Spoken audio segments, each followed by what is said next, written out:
तर वादग्रस्त राहिलेल्या रश्मी शुक्ला यांची राज्याच्या पोलीस महासंचालकपदी पुन्हा एकदा नियुक्ती झालेली आहे। आज सकाळीच रश्मी शुक्ला आपला पदभार स्वीकारणार आहेत। रश्मी शुक्ला यांना पुन्हा सेवेत घेतलं जाऊ नये अशी मागणी करत मुंबई काँग्रेसनं हायकोर्टात धाव घेतली होती। त्यानंतर केंद्रीय निवडणूक आयोगानं महाराष्ट्राच्या पोलीस महासंचालक रश्मी शुक्ला यांना दूर केलं होतं। मात्र आता पुन्हा एकदा रश्मी शुक्ला यांना महासंचालकपदी नियुक्त करण्यात आलेलं आहे। अधिक माहिती घेऊयात, महेश बागल आमचे प्रतिनिधी आपल्या सोबत आहेत। महेश, पुन्हा एकदा रश्मी शुक्ला या आजपासून महासंचालकपदी विराजमान होणार आहेत।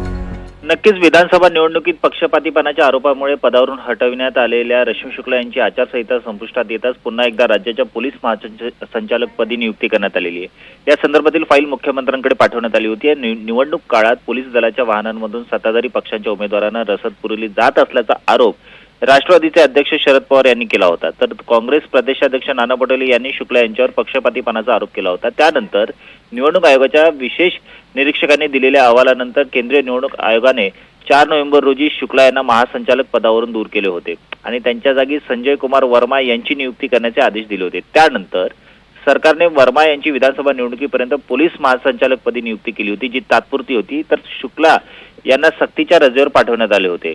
आता निवडणुकीचा कल हाती आल्यानंतर सगळं चित्र स्पष्ट झाले आणि आता रविवारी निवडणूक प्रक्रिया संपल्यानंतर निवडणूक आयोगाने सोमवारी राज्यातील जी आचारसंहिता होती ती संपुष्टात आल्याची घोषणा केली आणि त्यानंतर शुक्ला यांना रविवारी उपमुख्यमंत्री देवेंद्र फडणवीस यांची भेट घेऊन आपल्या पुनर्नियुक्तीची विनंती केल्याचं सूत्रांकडून समजतंय।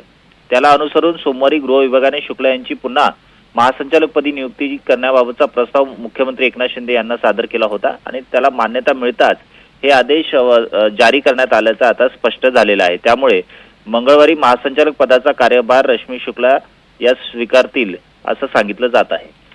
नक्कीच, तुर्तास धन्यवाद या संपूर्ण माहितीसाठी।